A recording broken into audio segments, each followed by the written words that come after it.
BYU to the Final Four. Houston winning a national championship, an all Big 12 Final Four. What if? This is Locked On Big 12.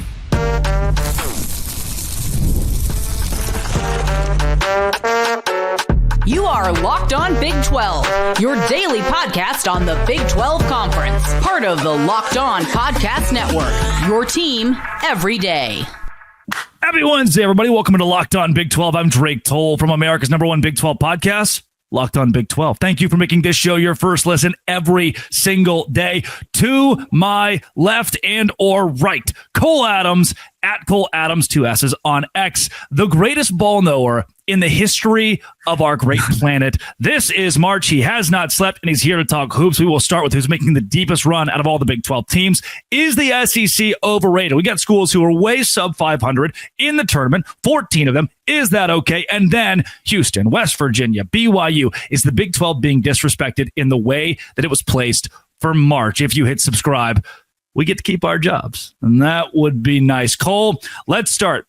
Cole, as you look at the bracket, I think Texas Tech, Iowa State are both in fairly decent spots to make a run this March. As you analyze the Big 12 in the Big Dance, what say you?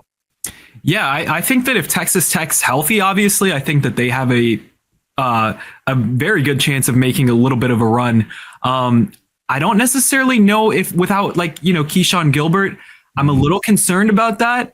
However, when it comes to those two matchups, I think Lipscomb's very winnable. And I also think that playing Ole Miss, I don't necessarily think they're that impressive.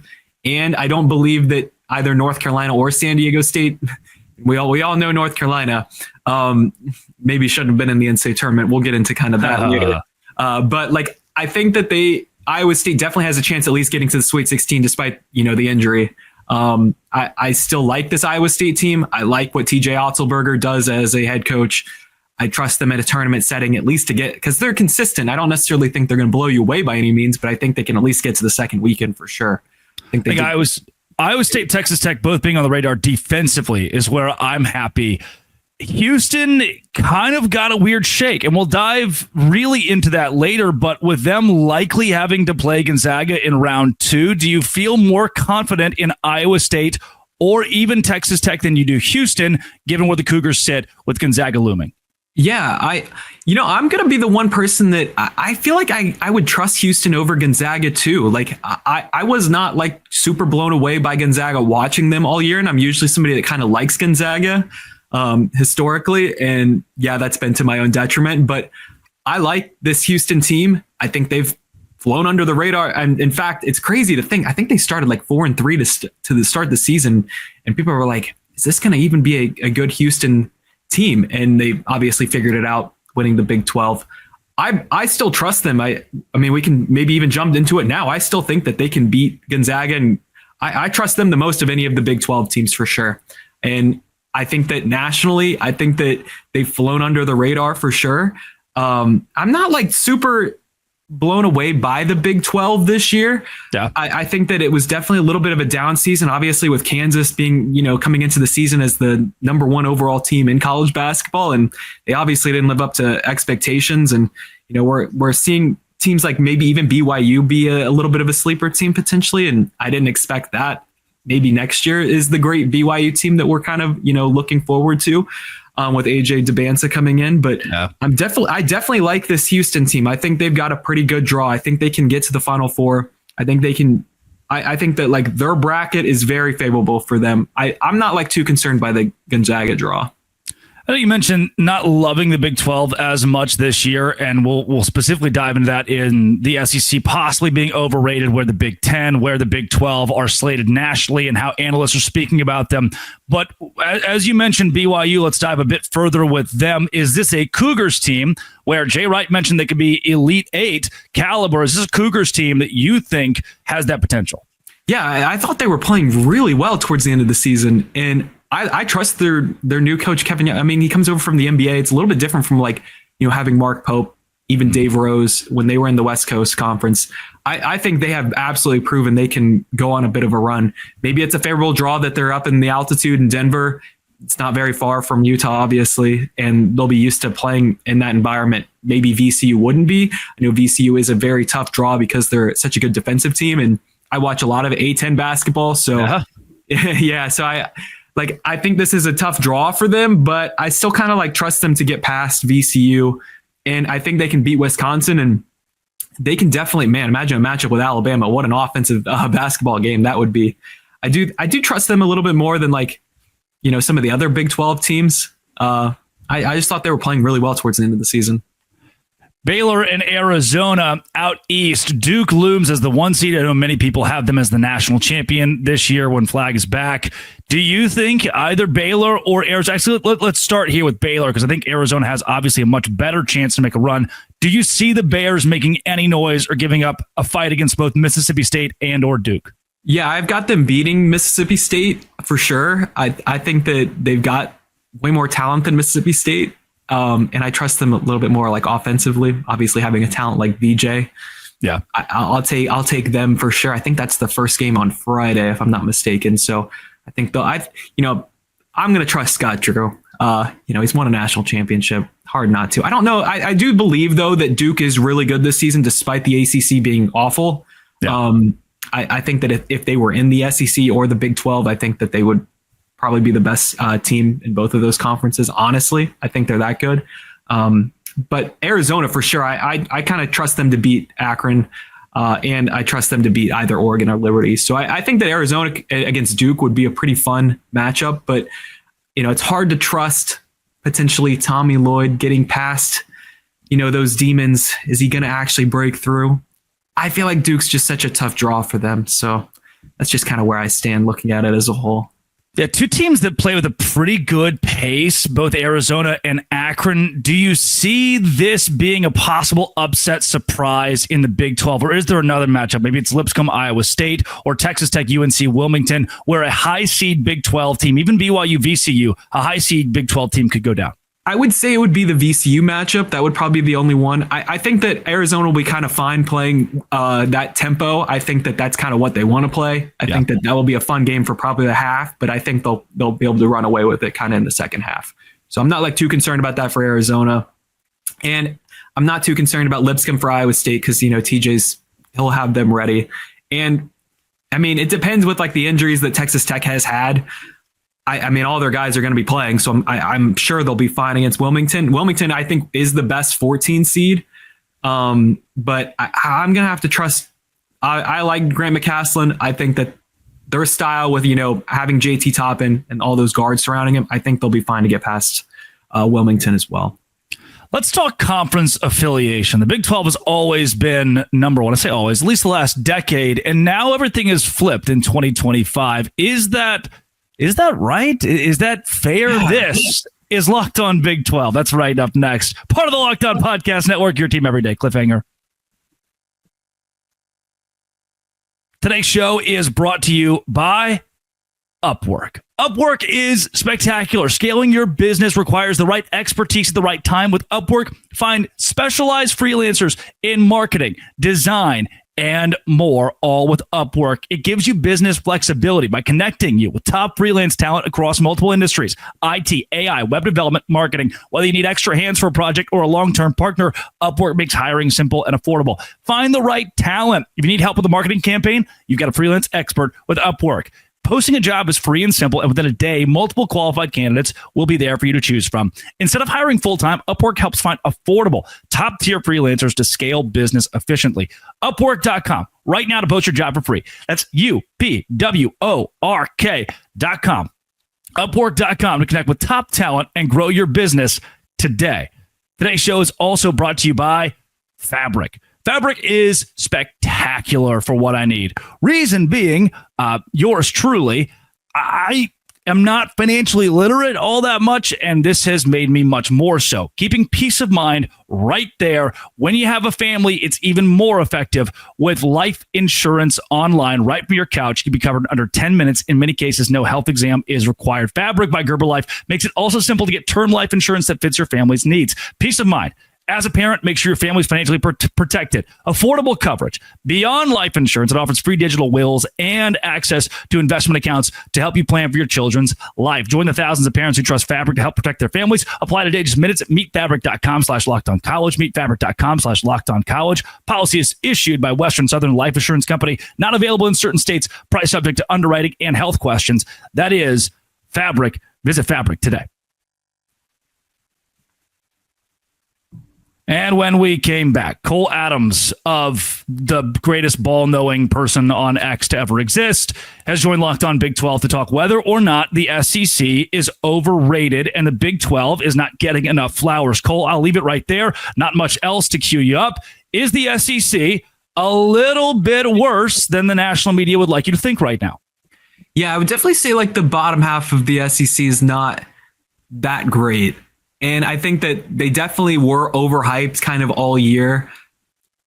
Probably because people were saying, one, it'd be harder to win the SEC tournament than a national championship, which I just think is the craziest statement of all time.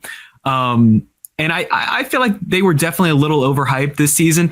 And in fact, we see that with college basketball sometimes where narratives just completely flip once the month of March hits. For example, people being like, Duke and Auburn are the two best teams in college basketball. Then watching Florida like go on a run in the SEC tournament, win the SEC tournament. And then it's like, well, maybe Florida's the best team in college basketball. So things can flip on a dime in this month. I would definitely say they were pretty overhyped. I think that there's a pretty equal playing field. In fact, I feel like I kind of have a diverse like Final Four when it comes to conference wise. So I'm not like, I wasn't like blown away by the SEC. I think the top teams are really good. Auburn, obviously, Florida, Alabama, Tennessee. But like, I feel like there's kind of a drop off when it comes to the rest of the schools. Oklahoma and Texas sitting in conference play at 6 and 12, each got into March Madness. How did we let a 6 and 12 team into the dance? That's something that's so foreign to me. Yeah, that definitely was kind of surprising seeing it, especially both of those not even being like in the first four potentially. Yeah. Well, Texas, but like Oklahoma too. I feel like maybe even they should have been maybe a 10 seed. It is kind of funny watching Oklahoma be, they're actually a 9 seed, and then Vanderbilt, who is ahead of them in the conference, is a 10 seed. Yeah. I feel like the bracketing was very weird this year, which is the part of the frustration I would even have for, we'll get into West Virginia potentially, but it's just like the bracketing was really kind of off this year. There's a lot of very questionable things about everything. For Texas, and for me, the Longhorns, I just wasn't buying most of that this year. Now, being a Big 12 guy, it's kind of my job is to not buy Texas since they left. Do you think either of these schools, namely the Longhorns, can make a run in March? I don't necessarily think they can. I'm not buying Oklahoma beating Connecticut. And I'm definitely not buying even Texas potentially winning the first four. I've got Xavier winning that game. Xavier, their fans, Xavier plays about like 50 minutes from UD, University of Dayton. So I think that they'll be loud and proud there. So I think I don't even think they're going to win that matchup. So yeah, I'm not really buying that. That's a fun aside here. Are you going to any of these first four games? I will probably be going to the Xavier game. I'm not going tonight as we're recording this. North Carolina plays San Diego State tonight, so I'm not going to be going to that one. But, yeah. These Auburn Tigers and even Tennessee or Alabama, we talk a lot about the top end of the SEC. Do you think those are the teams that we'll see in the Final Four? That we'll see we'll see multiple teams, I should say, from the SEC in San Antonio? Yeah, I think that. I mean, I'm going to be somebody that still rides with Auburn. I know that a lot of people are jumping off that ship, but you know, I'll sink with it. We'll ride it out. That's just like my personal take. I do believe that Houston would probably be the team that comes out of their region. I think Florida is playing extremely well right now, so I think just probably 2. I know people were thinking maybe 3, but I'm just probably going to stick with 2 of the SEC schools. But again, like I said, I don't necessarily believe like the lower half of the SEC is as crazy as it was hyped up to be. And I know there's a lot of issues that with football, obviously, when it comes to the SEC machine, you know, which seeps into basketball, which really frustrates me because things are changing so much in college athletics in the 2020s that people are starting to get a little frustrated with how things are covered for sure. for the Big 12, do you really believe, and I know you mentioned earlier the league's a bit down, do you believe that this could be the point where the league's no longer number one perennially in college basketball and that the SEC, the Big Ten, somebody else is actively overtaking them long term? I feel like it's just them and the Big East that are kind of battling it out. We need to see an SEC national champion. You know, they've got to like actually get the job done, especially as of recently. I can't even remember the last time an SEC school won nationally. Was it Kentucky in 2012? Maybe. May have been, yeah. So I think that like they have to prove it. Would this be the year? Potentially. But I do think that it's very overblown, the whole, this is the new basketball conference. The past two national champions came out of the Big East. Yeah. Past two before that were out of the Big 12. I think those are still the two top conferences in basketball.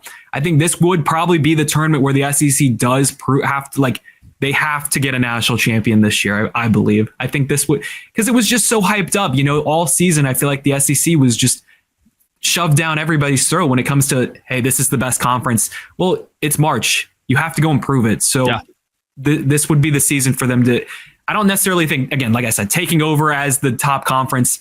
I still think that's the Big 12 and the Big East. I am very interested in how the national coverage, as you've already kind of mentioned, the national coverage of the SEC has been so skewed toward them. You know, ESPN has a vested interest. They want the SEC to succeed as much as possible because they will in turn make money.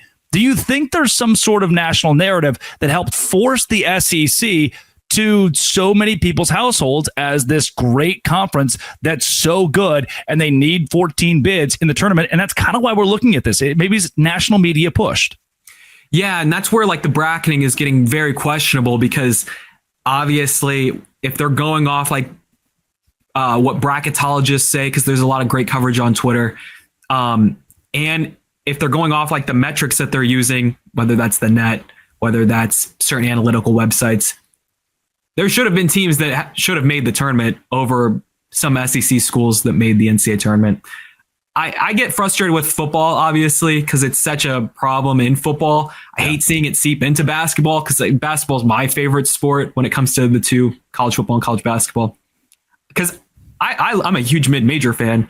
I grew up loving mid-major basketball, so I get frustrated when it comes to maybe they break off and they form a super conference and then make a tournament out of that. It's like, I want equal balance amongst the United States. I want everybody to have a fair assessment. I don't necessarily love where things are trending. And obviously you've noticed it's a problem. People online have noticed it's a problem, especially seeing, like I said, man, it's like two national champions come out of the Big 12 in the past 4 years. So yeah. I'm not privy to the SEC right now as a Big 12 fan, especially after the loss of Texas and Oklahoma. It's something that I think a lot of Big 12 fans agree on. It's just when you shove the narrative in everyone's faces that this league is the best no matter what, it gets stale quickly. That is the case to me. Coming up, Houston, West Virginia, disrespect. The BYU, is the Big 12 really down, or did it just not get the respect it deserved with some of the seeding and some of the matchups? This is Locked On Big 12, part of the Locked On Podcast Network, your team every day. Whoa, Cole's coming right back, I promise you. But today's show is brought to you by Monarch Money. I mentioned it. Look, I'm 24. I don't do the whole money thing. I'm not great with it. So Monarch Money has been huge for me. If you ever check your bank account and wonder, where did my money go? Dining out, online shopping, entertainment. Right now, I just bought a house and I just got to buy this, I got to buy that. Monarch Money keeps all of my stuff, like my personal CFO, all my stuff budgeted. It's a complete financial command center. You can track all your accounts, investments, spending in one place. Your one-stop shop for managing money and starting to build wealth. When I started using Monarch, I realized how much I was spending on food delivery, and now I don't. Instead of juggling multiple apps, use Monarch to check your finances, track spending. Managing money with your partner is smoother than ever, as well as you can track and share personal accounts, set goals, and stay on the same page. Take control of your finances with Monarch Money. Use code LOCKEDONCollege at monarchmoney.com for 50% off your first year. That's monarchmoney.com. Code LOCKEDONCollege for half off of your first year with Monarch Money. The NCAA tournament is here, and so is the bracket breakdown. Locked On Podcast Network and Amazon Fire TV channels are teaming up to deliver NCAA tournament coverage like never before. Watch studio shows featuring former players and Locked On's local experts as they guide you through every upset, buzzer beater, and bracket matchup. Stream it all for free on Amazon Fire TV channel. Search Bracket Breakdown to see it all for free. It's your team every day. We told you Cole Adams would be right back, and here he is. Cole, we've mentioned a bit about Houston. They draw Gonzaga. Let's talk BYU, Houston, West Virginia, and where the Big 12 sits right now. Shot quality has Gonzaga winning this game by 0.3 points, which is not possible, but it will at the very least be a spectacular matchup between the Bulldogs and the Cougars, one that I think we both expect to see come this weekend. Do you think Houston got an unfair shake by meeting Gonzaga in round two? Yeah, I do believe Gonzaga, especially metrically. I mean, they're a very hot candidate, Gonzaga, to pull off an upset over Houston. I'm still going to side with Houston because I think they're the best team in the Big 12. I think they've got a very winnable bracket. But again, man, it's like the bracketing this year was not good.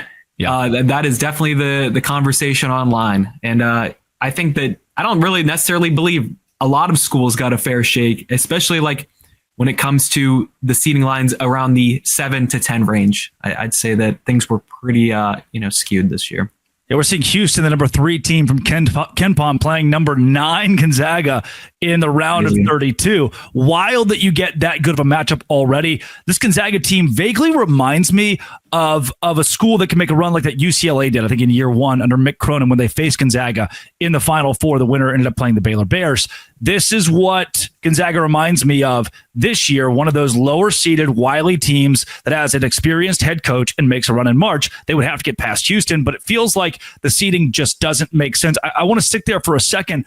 What are the other games, the other matchups, the other teams you think, oh my gosh, whether Big 12 or not, how were they seeded here? How did they get such an unfair shake? We could even include teams that were left out like Ohio State or West Virginia or Indiana. Yeah, I mean, I know that you get frustrated with like the coverage of college sports. And I think that the ACC people are hating on the ACC. I believe that Louisville obviously being an 8 seed is insane because they finished top 10 in the AP poll, the final one when it comes to for the tournament, and they're an 8 seed. Yeah, it's insane. I mean, I have never seen that happen before. I believe that Marquette's a very strong 7 seed. I mean, even we can go with Kansas. I mean, they're the preseason number 1 overall team, and they're at a 7 seed. That's crazy. In the past, national champion at UConn, 8 seed. So I think that some of the bracketing this year was pretty questionable when it comes to some of the bigger brands in the sport. It's going to make for an interesting tournament, especially if some of these pull off some upsets, I'd say potentially. Do you feel like these brands should carry a little more weight just given their name? So people argue about this all the time. Like, oh, okay, you're the big mighty SEC or you're the big mighty Alabama in football. In basketball, do you think because you are Kansas and Bill Self has proven he can win in March, because you are Gonzaga and Mark Few has proven he's won in March, that should ultimately help sway you upward when it comes to seeding? Yeah, that's where we get into the conversation. North Carolina making it over West Virginia. It's like, true. I think that West Virginia are in that spot when it came to how they were metrically, and then it's like they go against their bracketing principles. So it's like, I just think that's I don't, and it's not even something that we consistently see. It's something that maybe they did just put North Carolina in because of the name brand, which I think that there's a very valid argument for that. I think that it's obviously a completely different sport than football. I think that basketball, There's a lot of variance. I think that you can see it doesn't necessarily matter what your name is. You can kind of go and prove it on the court a little bit differently than football, obviously. So I think that there shouldn't be, bias when it comes to the brand name. For West Virginia, let's open this conversation there. Their governor's gotten involved. This is as big a stink as I've seen not just a university, but now an entire state make, coming after all of the committee and calling it the National Corrupt Athletic Association. Is West Virginia right in making the stink that they're making right now for missing March Madness as North Carolina got the nod?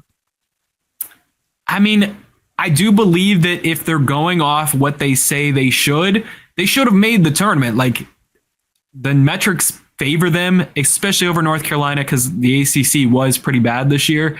I think there is a case. However, I do believe that like taking it to the level they've taken it when it comes to the outrage, I feel like is a little strong. And I think that, the governor talking about it, that's a little, it's a little too much for my liking. But yeah, man, I definitely believe that there is an argument to be made that they should have made the tournament. I mean, every bracketologist was projecting them to make the tournament. So I think that, it blew my mind. Like, I do a breakdown video every single year where I try to get all the teams out. I have it all pre-recorded and then release it once we figure out the teams, because I like to give a unbiased perspective on where teams are going to be, like, without seeing a bracket per se.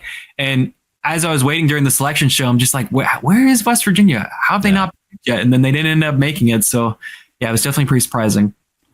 Is this the last that we've seen of Darian DeVries as the head coach at West Virginia? Yeah, I know. It's crazy. It's like the Indiana job. I feel like that would be that is a premier program within the sport. But man, what a horrible week for West Virginia. I feel really bad for their fans. It's been up and down. It's been up and down since, Bob Huggins was ultimately let go after making the NCAA tournament in 2023. I feel like they should have been back this year. Yeah. I really feel bad for their fans. Do you think BYU landing at a 6 seed is something you take issue with, or does that feel right for where the Cougars sit in March Madness?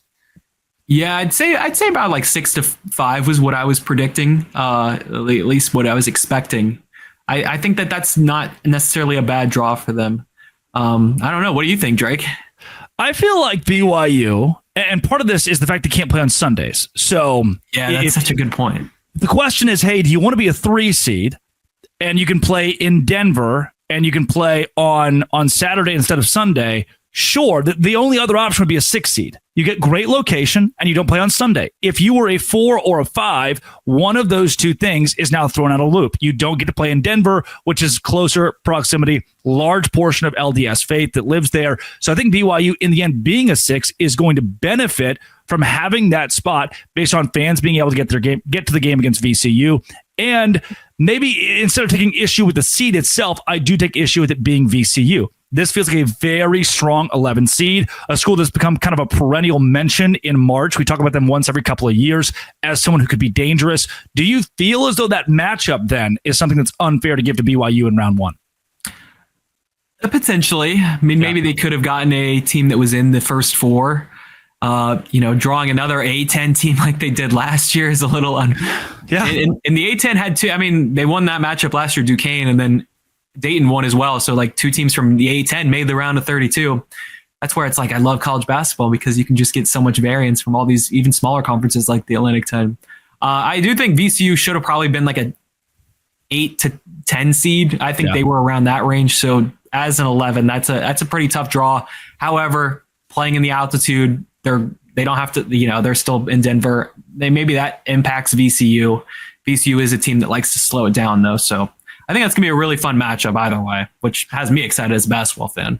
Cole, have you picked your Final 4 yet? Have you decided who you like the most this March? I'm somebody that likes to stick to what I say. And I had Auburn and Duke making in the championship if they were going to, and I'm going to stick with that. I still am like kind of trying to figure out Houston maybe or Tennessee. That's one that has me like really frustrated. It's like, man, I do want to see that matchup. It's like that one is one I'm really struggling to like make my final decision on. But yeah, I'll give you the title game. I think that it'd be Auburn and Duke, and I'm going to stick with Auburn. I thought they were the best team all year. Yeah, they're not playing well recently, but I'm going to stick to what I said. So I'm going to stick with that. And then, we've got this matchup too, Drake. If that happens, I think that's the one that could, really sway things. A lot of people do say though, when in doubt, Izzo it out. So I think that's maybe where I'm going to end up going with that. What do you think of that matchup? I think that Tom Izzo in March is a tough guy to bet against. The number 11 team right now at Haslam Metrics in the country. I think Michigan State is one that can make an Elite 8 run on the back of Tom Izzo, or a Final 4 run on the back of Tom Izzo. Weird to like use a coach as your cop out, but also that's kind of what I have to default to in March. That's on brand for the sport. it's a coach's sport. It always has been, and hopefully it always will be, because I like the name recognition. I also like that you use Haslam metrics. Shout out to Eric Haslam. There you go. It's great. Haslametrics to Ken Palm to Shot Quality to Evan Mia to all of them. This again, it's the greatest month to have them all bookmarked in your desktop. We have gone way too long picking the brain of the biggest ball knower that has ever existed. It's Cole Adams. Cole, where can folks find more of you? So nice, Drake. Thank you very much. Yeah, you can find me on Twitter. Obviously, that's in the on the screen. You can also find me on YouTube. That's how Drake and I kind of go back into my YouTube channel. So I've been talking ball with Drake for a little bit now, and thank you again for asking me to join. It's a great month, and we'll see what the Big 12 does. We'll see what they end up doing. Fingers crossed. When we get the Auburn National Championship, we'll have you on again to gloat. That is Cole Adams at Cole Adams, 2 S's on X. Thanks for making this show your first listen every single day. Come back the rest of this week with wall-to-wall March Madness coverage. Games start. I guess games have already started by the time this releases, and March Madness itself starts tomorrow on Thursday. This has been and always will be Locked On. Thanks for making it your first listen every single day. Dose Grande.